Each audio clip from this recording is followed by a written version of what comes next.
तो अभी पिछली बार हमने किया था कि मंथरा जो थी उसने कैकई के कान भर दिए। कान भरना मतलब उसको बिल्कुल यही बताती चली गई कि तुमको राजमाता बनना चाहिए, यदि राम राजा बन गए तो तुम राजमाता नहीं बनोगी, राजमाता तो कौशल्या बन जाएगी। यदि तुम्हें राजमाता बनना है तो तुम अपने बेटे को राजा बनने के लिए बोलो। तो कैकई इस बात के लिए तैयार तो नहीं थी, क्योंकि मंथरा के दिमाग में पता नहीं क्या खिचड़ी पक रही थी।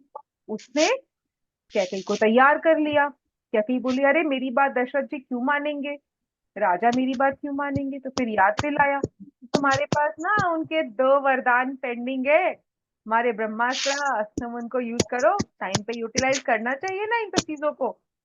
तो कैकई इस बात के लिए मान गई, फिर वो कोप भवन में चली गई थी। याद है सारी स्टोरी? थी और कुछ सुना।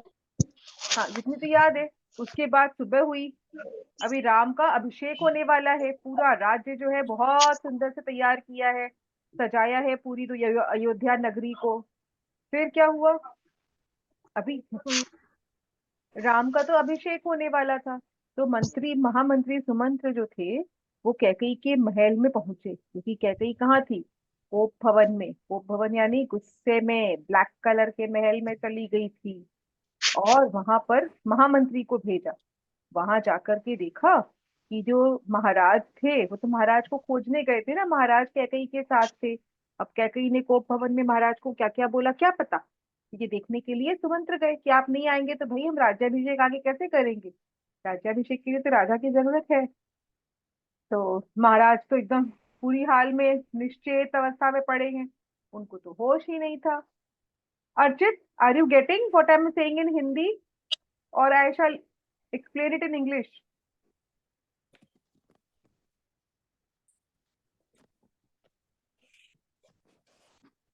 You are saying, am I getting what you are saying?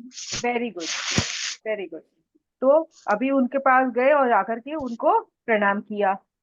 Sumantra Ram को अपने साथ लेके दशरथ के पास आए। बोले, अरे भाई महाराज की तो हालत बहुत खराब है, राम तुम ही चलो उनसे मिलने के लिए। तो वो आए और आकर के उनको प्रणाम किया। राम जी आएंगे तो प्रणाम करेंगे ना, प्रणाम पिताश्री, प्रणाम माताश्री। तो फिर अभी दशरथ जी के मुंह से निकला राम, क्योंकि वो तो बिल्कुल दुखी थे। अभी जो आदमी दुखी होता है मन से तो वो तन से यानी शरीर से भी दुखी हो जाता है। राम ऐसा बोल के फिर वो अचेत हो गए। तो राम फिर चिंतित हो गए, बोले, अरे भाई मुझसे क्या अपराध हो गया मैया, मातेश्री मुझे क्या, मैंने क्या गलती कर दी, आपको भवन में आ गई, पिताजी की हालत ऐसी खराब हो गई, हुआ क्या। तो कैकी बोली, कैकी तो गुस्से में थी, वो थोड़ी कोई प्रॉब्लम में थी, उसको तो बहुत गुस्सा आया हुआ था। बोली, महाराज दशरथ ने मुझे दो वरदान दिए थे और मैं उनसे मांग रही हूँ तो वो पीछे हट रहे हैं। अब मैं तो चाहती हूँ कि तुम्हारी जगह पे भरत का राज्याभिषेक हो जाए और तुम वन में रहो। यही बात मैंने महाराज से कही तो वो तुम्हें को ये वरदान दे ही नहीं रहे हैं। तो राम सुन करके एक बार तो शौक लगा राम को।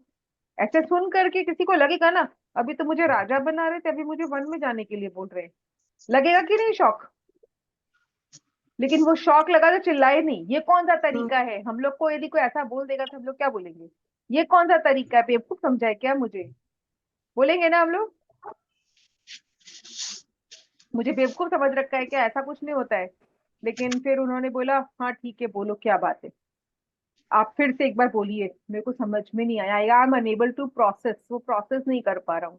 तो क्या कही ने फिर से वो सारा कुछ रिपीट किया।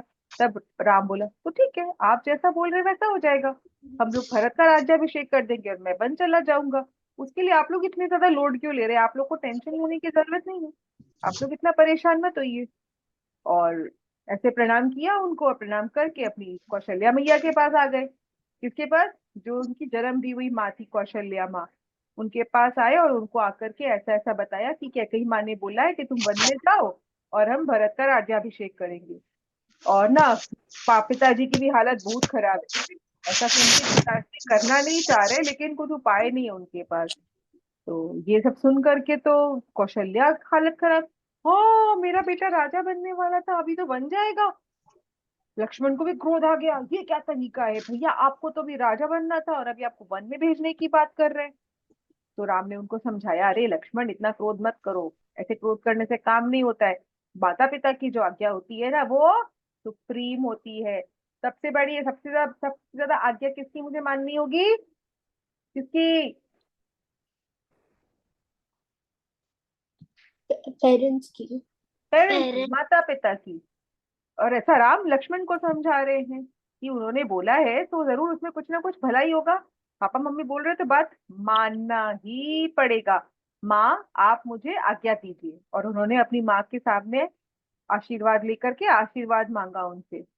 तो माँ, अब राम जो कौशल्या का आशीर्वाद लिया और बात बताए कि हमको ऐसा बोला है तो मैं जाऊंगा, मना करने का तो ऑप्शन ही नहीं है। फिर सीता को के पास पहुंचे। अब उनकी वाइफ है ना सीता, उसको भी तो बोलना पड़ेगा कि मैं 14 वर्ष के लिए, मुझे तो वन भेजा जा रहा है बेटा, तो तुमको अकेले रहना है अपनी सास के साथ, मैं जा रहा हूँ। तो ये और बोला बोलने के लिए कि मैं 14 साल के बाद तुमसे मिलूंगा, तब तक रहो यहीं पर। सीता जी ने बोला, अरे आपके बिना मैं इधर क्या करूंगी, मैं आपके साथ जाऊंगी, आप जैसे जाओगे वैसे आप रहना, मैं भी आपके साथ रहूंगी, मैं इधर वापस रहने वाली नहीं हूँ। है कि नहीं? सीता जी क्या बोली? मैं आपके साथ जाऊंगी, जैसे आप रहेंगे वैसे ही मैं रह लूंगी, मुझे नहीं रहना यहाँ पे आपके बिना, आपके बिना मैं नहीं रहूंगी। मेरे पिता ने जो मेरा, आपके पिता का आदेश आप मान रहे हैं ना, तो मेरे पिता का आदेश था मुझे, जैसे तुम्हारा पति तुमको रखेगा तुम अपने पति के साथ रहोगी, तो मैं, मेरा पति यदि वन में रहेगा तो मैं पति के साथ वन में रहूंगी। तो पहले तो राम नहीं माने, लेकिन सीता जी ने जब बहुत बोला तो मानना ही पड़ा। चले गए वो लोग। अब लक्ष्मण जी बोलते हैं, देखो राम भैया, जहां भी गए हो ना, पिताजी ने मुझे हमेशा आपके साथ भेजा है। विश्वामित्र जी लेकर गए तो राम लक्ष्मण साथ में गए थे ना, तो वो लोग देवर हाँ। पार्टनर्स इन क्राइम, जो भी करते थे साथ में करते थे राम लक्ष्मण। तो लक्ष्मण जी ने बोला, देखो भाई, अभी मैं कुछ नहीं कर सकता, आपको बोला है तो आप अकेले जाओगे ऐसा सोचना भी मत, मैं आपके साथ ही जाने वाला हूँ। मैं आप लोग की सेवा कर लूंगा, चाहे जो करना है वो मैं कर लूंगा, लेकिन मैं जाऊंगा आपके साथ, आप अकेले मेरे को छोड़ के जा नहीं सकते। राम जी बहुत समझाए, अरे भाई, वनवास जो है वो पनिशमेंट मुझे मिला है, तुम लोग को थोड़ी मिला है, तुम लोग को क्यों जाना है? वो लोग बोले, वो सब हम लोग को नहीं पता, आपको मिला है तो हम लोग को one buy one get one free होता है ना, तो आपके संग buy one get two free है ना? आप जाओगे तो आपके साथ हम दोनों कॉम्प्लीमेंट्री जाएंगे। अब राम जी उनके तर्क वितर्क के सामने हार गए। फिर वो लोग अपने पिता का आशीर्वाद लेने गए, और महाराज दशरथ जो थे वो अत्यंत पीड़ा से करा रहे थे, मतलब पीड़ा मतलब मेंटल पेन जरूरी, हर समय फिजिकल पेन ही, दर्द ही जरूरी थोड़ी है, मेंटल पेन था उनको यहाँ पे। बहुत दुख में थे वो, बहुत सैड थे वो, कुछ कर नहीं पा रहे थे। तो फिर वो लोग प्रणाम किए, और सन्यासी जैसा वन में जो लोग रहेंगे तो सन्यासियों वाले कपड़े पहनेंगे ना, क्यों? क्योंकि राजा वाले कपड़े पहनेंगे तो उनका मेंटेनेंस बहुत महंगा पड़ेगा, राइट? जंगल में राजा वाले कपड़े कहाँ धुलेंगे, कहाँ सूखेंगे, कहाँ अपने गहने रखेंगे? तो वो सब तो नहीं पहन के जाएंगे, वन में तो सीधे सीधे सादे सूधे कपड़े पहनेंगे कॉटन वॉटन के, जो कहीं भी धोया कहीं भी सुखाया और पहना, राइट? लो मेंटेनेंस वाले कपड़े। तो उसको क्या बोलते हैं? वल्कल। क्या बोलते हैं उनको? वल्कल। वल्कल। वल्कल। तो पीले रंग के, गेरुआ रंग के वस्त्र होते हैं, धोती और दुपट्टा, वो पहना, उसको क्या बोला? वल्कल। वो अपने वल्कल पहन करके तीनों जन प्रणाम करके निकल गए। अब राम जी, सीता और लक्ष्मण सबने अनुमति मांगी, सब लोग तो परमिशन लेंगे ना। देखो भाई, ऐसा थोड़ी बोल देंगे, अरे हमको पनिशमेंट दिया हम जा रहे हैं। नहीं, माँ मैं चला जाऊं, माँ मैं चला जाऊं, पिताजी मैं चला जाऊं, जबकि बोल वो ही रहे हैं, लेकिन फिर भी परमिशन लेके आगे बढ़ेंगे।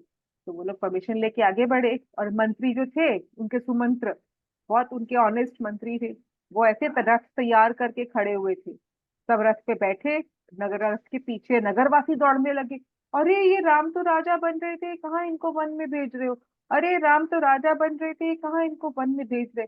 सब पीछे पीछे, क्या हुआ क्या हुआ क्या हुआ क्या हुआ, सबको खबर तो मिल गई, लेकिन सबको अच्छी खबर, पूरी खबर चाहिए। मेरे राजा चलने वाले थे, उनको वन में भेज रहे। सब पीछे पीछे पीछे पीछे रथ के दौड़ने लगे उनके। तो अभी राम ने रथ को और तेज चलाने के लिए बोला, भाई थोड़ा फास्ट फास्ट चलाओ, ये पीछे पीछे आ रहे हैं।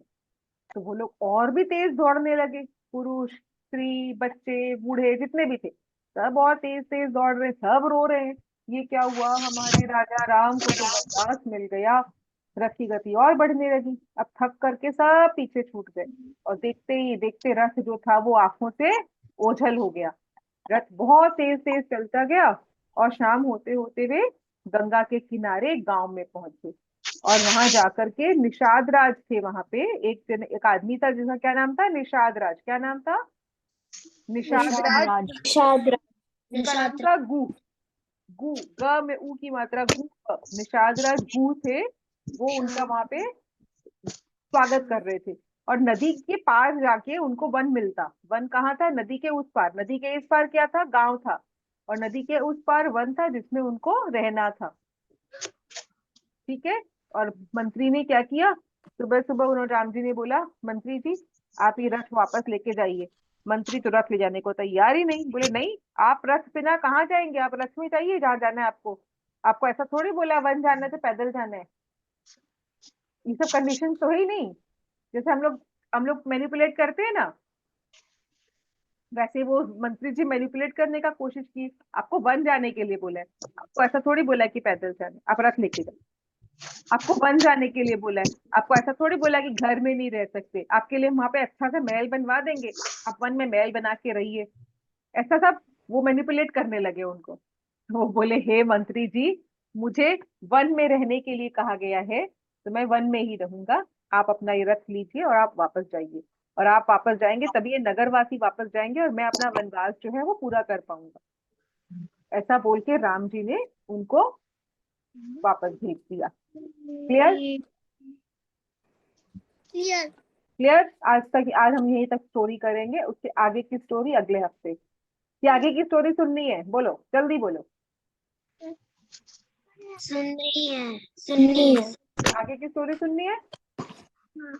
हाँ। हाँ। अभी राजा दशरथ को आशा थी कि मंत्री जो है, सुमंत्र जो उनके साथ गए हैं, वो उनको समझा बुझा के वापस ले आएंगे मैनिपुलेट करके।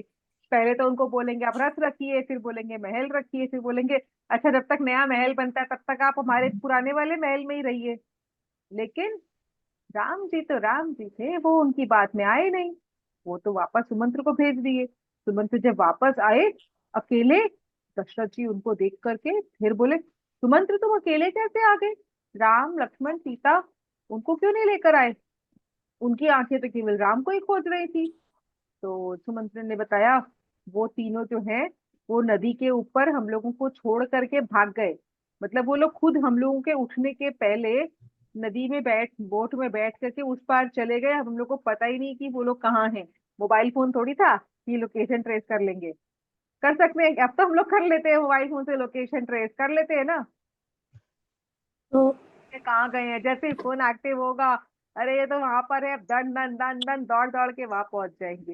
लेकिन राम जी के पास तो जीपीएस नहीं था ना। नहीं। तो बोले वो तो नदी में बोट में, वो लोग तो नदी पे, हम लोग थे सब लोग कि सुबह उठेंगे तब उनको लेके आएंगे, वो तो रात में ही भाग गए, ऐसा लगता है हम लोग को। तो राजा दशरथ को तो और ज्यादा बेचैनी हो गई और एंजाइटी बढ़ गई। वो तो अपना गिल्ट से ही बाहर नहीं आ रहे थे। उनको लग रहा था मैं कितना बड़ा अपराधी हूँ, मैंने मेरे बच्चे को जवन में भेज दिया। और उनके जाने के बाद वो तो एकदम निश्चेत हो गए, उनको तो होश ही नहीं था। बेहोश ही पड़े हुए थे, उनको तो लग रहा था पता नहीं मैंने कितना बड़ा क्राइम कर। हाँ मैम बेटा। Can I go for 1 minute? Yes बेटा। तो फिर अभी राम के जाने के बाद 6 डेज, कितने दिन? 6 days। 6 डेज तक वो ऐसे ही अचेत बीमार से ही पड़े हुए थे। और फिर उसके बाद उन्होंने अपने प्राण त्याग दिए, मतलब ही डाइड, ही एक्सपायर्ड। उनकी मृत्यु हो गई 6 डेज के बाद। जब, कब कब हो गई? राम के जाने के बाद पुत्र वियोग। 6 days after। हाँ, आफ्टर 6 डेज। जब पुत्र से मिलने का उनको, मतलब पुत्र से उनका वियोग हो गया। वियोग यानी अलग हो गए जब अपने पुत्र से। तो मंत्री वशिष्ठ और बाकी मंत्री चर्चा कर रहे थे बैठे बैठे। महर्षि वशिष्ठ थे ना उनके राजगुरु, हमने किया था ना। उनके राजगुरु हाँ। कौन थे? महर्षि वशिष्ठ। और सारे मंत्री ये सब बैठ के चर्चा कर रहे थे कि अब राजगद्दी को तो खाली नहीं रख सकते। जो एग्जिस्टिंग राजा थे, राजा दशरथ, वो भगवान को प्यारे हो गए, उन्होंने अपने प्राण त्याग दिए। और लक्ष्मण उनके साथ चले गए, उनके राम और लक्ष्मण एक साथ, दो भाई थे वो चले गए। राजगद्दी पे तो हाँ खाली तो रख नहीं सकते हैं, तो अब भरत को अपने ननिहाल से बुलाइए, भरत को बिठाना पड़ेगा गद्दी पे, बिठाना पड़ेगा कि नहीं? हाँ। क्योंकि राजगद्दी तो खाली नहीं रहेगी, कोई ना कोई तो राजा बनेगा। तो भरत को फिर भेजा अपने ननिहाल बुलाने के लिए, कहाँ पर? उनका जहाँ ननिहाल था। ननिहाल। तो वो लोग दौड़े दौड़े वहां पे घोड़े लेकर के गए, और उनको ये बोल दिया था कि उनको बताना मत कुछ भी। वहां थोड़ी गूगल था जो कि कोई भी न्यूज कहीं भी हो गूगल पे डाल दो सबको पता चल जाएगा। जब तक कि कोई बताएगा नहीं किसी को पता तो नहीं चलेगा। तो किसी को बताना अलाउड नहीं था नहीं। कि राजा दशरथ के साथ क्या हुआ, राजा दशरथ के प्राण पखेरु उड़ गए हैं, राजा दशरथ की मृत्यु हो चुकी राजा दशरथ की, ये बताने के लिए मना कर दिया। राम लक्ष्मण को वन भेज दिया है, ये भी बताने के लिए मना कर दिया। अर्चित आपने कुछ भी मिस नहीं किया, ठीक है। जब राजा दशरथ के पास से राम और लक्ष्मण चले गए, तो राजा दशरथ बहुत दुखी हुए, और दुखी होकर के 6 दिन के बाद उनकी मृत्यु हो गई। फिर वो लोग भरत को लेने के लिए ननिहाल किसी आदमी को भेजे कि भरत जो ननिहाल गए हुए हैं उनको लेकर आओ। तो भरत और शत्रुघ्न वापस आए। तो वापस जब वो लोग आए तो उनको अयोध्या नगरी बहुत ही बदली बदली सी लगी। लगेगी ना, कोई भी आदमी वहां खुश नहीं है, सब तो दुखी हैं। राजा मर चुके हैं, और जिसका राज्याभिषेक होने वाला था वो वन चले गए हैं। तो सब लोग दुखी रहेंगे कि खुश हो जाएंगे, बताओ? दुखी रहेंगे। सारे लोग बहुत दुखी थे। तो एक बहुत ही अजीब सी उदासी थी सब जगह पे, सड़कें सूनी थी। ऐसा लगता था कि बगीचे में पक्षियों को भी दुख हो गया है, वो भी कुछ नहीं बोल रहे थे, कोई कुछ नहीं बोल रहा था। तो ये सब तो देख करके भरत को ना बहुत ही तकलीफ हुई, शौक लगा। क्या हुआ मेरी अयोध्या नगरी को, जहाँ हर समय चहल पहल रहती थी, अभी कोई भी नहीं है। वो सीधे राजा दशरथ के महल में गए। वहां जाके देखा तो वो राजभवन में नहीं है। अभी उनकी मृत्यु हो गई है तो वो राजभवन में कहाँ से मिलेंगे? फिर माता कैकई के पास गए। भरत की माँ कौन थी? कैकई। हाँ कैकई ठीक है। कैकई के पास थी। और कैकई को जब उन्होंने विधवा वाले वस्त्रों में देखा, जो कि पति के जाने के बाद जो विधवा हो जाती है, वैधव्य की जो चादर होती है उस कपड़ों में, जब उनको उन्होंने अपनी माँ को देखा, तो वो देख करके शौक लग गया। ये क्या हुआ, कब हुआ पिताजी का निधन, पिताजी की मृत्यु कब हुई? और जब उनको सब बताया तो वो सुन करके तो वो खुद वहीं पे एकदम शोक में, एकदम दुख में वहीं बैठ गए। फिर उसके बाद में उनकी माँ बोली तुम इतना दुखी मत हो बेटा, अपने आप को संभालो। फिर वो राम के पास दौड़ के जाने लगे, राम भैया कहाँ है, राम भैया कहाँ है। होता है ना, जब हम लोग कोई तकलीफ में होते हैं तो हमको बड़ा भैया भैया बड़ा दीदी याद आता है कि नहीं आता है?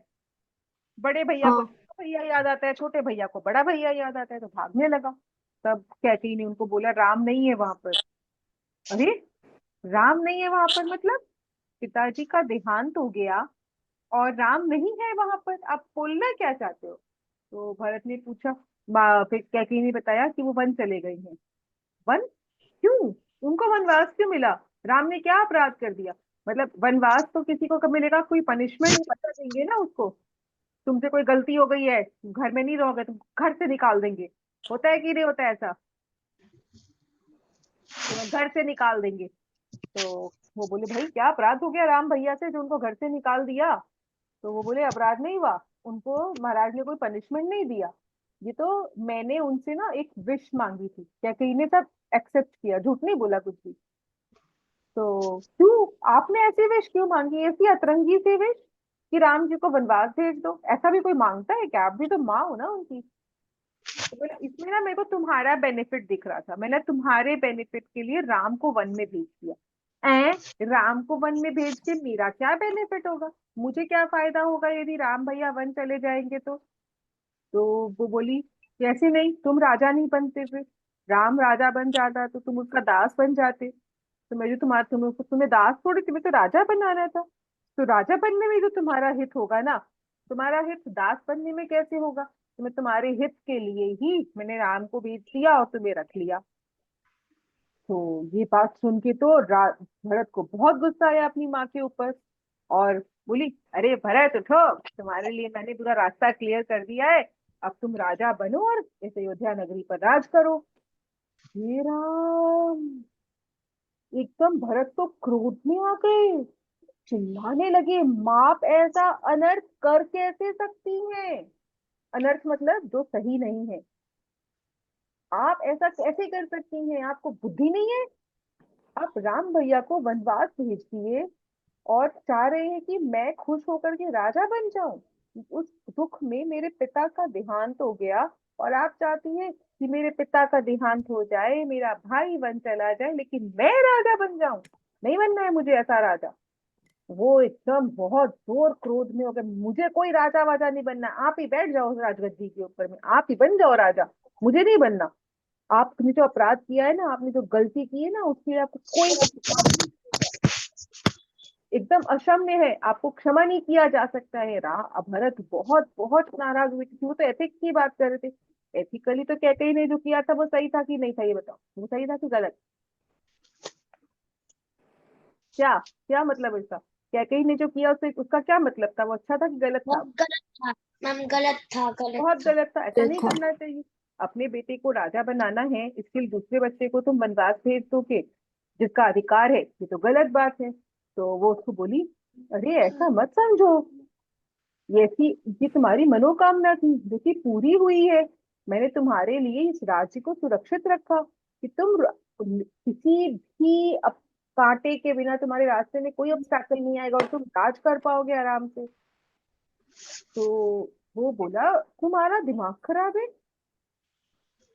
कौशल्या भी बोली, भरत ऐसे मत करो बेटा, तुम्हारी माँ ने तुम्हारे लिए ही तो सब कुछ किया है ना। हाँ, हो सकता है उसका तरीका सही नहीं हो, लेकिन किया तो तुम्हारे लिए ही है बेटा, मान लो अपनी माँ की बात। तो कौशल्या की बात सुन के भरत को बहुत दुख हुआ और बोला, कौशल्या माँ, आपके बेटे को जिस महिला ने वन में भेज दिया, आप उसके लिए अच्छी बात बोल रही हैं कि उसने मेरे लिए ये सब कुछ किया, इसलिए मुझे उनकी बात मान लेनी चाहिए। मुझे तो लग रहा है कि मैं नाना बाड़ी गया ही क्यों, मुझे ननिहाल जाना जो था वही मेरी सबसे बड़ी गलती हो गई। मुझे यदि पता होता कि मेरे पीछे से मेरी माँ ऐसा सब कुछ करेगी, मैं तो जाता ही नहीं। मुझे क्षमा करिए माँ, लेकिन मैं इस राज्य गद्दी पे नहीं बैठूंगा, मुझे नहीं चाहिए ऐसा राज्य। अब कौशल्या भरत को समझा रही है, नहीं बेटा भरत, तुम्हारा तो कोई दोष नहीं है, तुम तो बिल्कुल मेरी बात मानो और राजगद्दी पे बैठो, राजगद्दी को खाली तो रख ही नहीं सकते।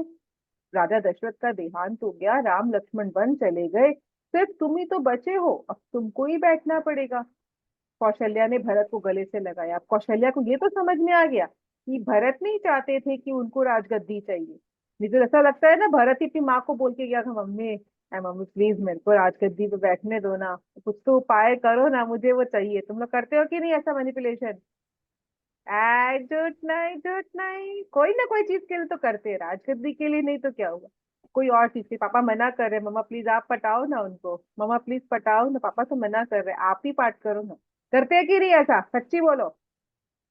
तो भाई, तो अब कौशल्या को ये तो विश्वास हो गया कि भरत को नहीं चाहिए था, भरत ने नहीं बोला है कि मम्मा मेरे लिए राजगद्दी आप लेके रखना, मुझे राजगद्दी पे बैठना है। ये तो सब किया धरा तो कैकेयी का ही है, अभी समझ में आ गया था सब लोग को। फिर अयोध्या का राज सिंहासन जो अब खाली है, वहां किसी को तो बिठाना ही पड़ेगा। तो महर्षि वशिष्ठ ने बोला, देखो भरत, चाहे जो भी हुआ जैसे भी हुआ उसका कुछ पता नहीं, लेकिन अब जो हुआ सिचुएशन ये ऐसी है कि कोई भी नहीं है जो राजगद्दी पे बैठ सके। राजा दशरथ का देहांत हो गया, राम लक्ष्मण वन चले गए, अब तुम ही बचते हो जिसको गद्दी पे बैठना पड़ेगा। तो वो बोले, नहीं मुझे ये स्वीकार नहीं है, आई कांट एक्सेप्ट दिस। ये राज्य जो है वो राम का है, वही इसके अधिकारी है, और वो ही बैठेंगे। तो मैं वन जाऊंगा और उनको वापस लेके आऊंगा।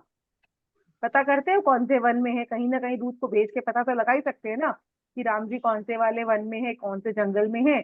मैं उनको बुलाऊंगा और उनको ही गद्दी पे बिठाऊंगा, मैं तो नहीं बैठूंगा। इसके आगे की स्टोरी भी करनी है?